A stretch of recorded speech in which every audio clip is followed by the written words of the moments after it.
Hey there! If Picture-in-Picture or PiP isn't working on your iPhone after updating to a new iOS version, here are a few things you can try to fix it. First, let's make sure PiP is actually enabled.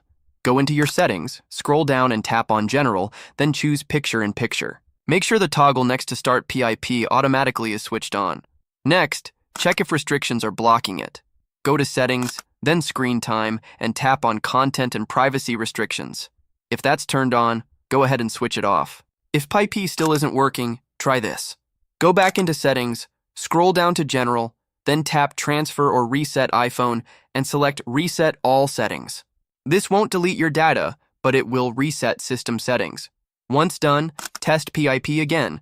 And don't forget, not all apps support Picture-in-Picture. It mostly works with video apps like Safari, FaceTime, and Apple TV. Still stuck? Drop a question in the comments. Thanks for watching.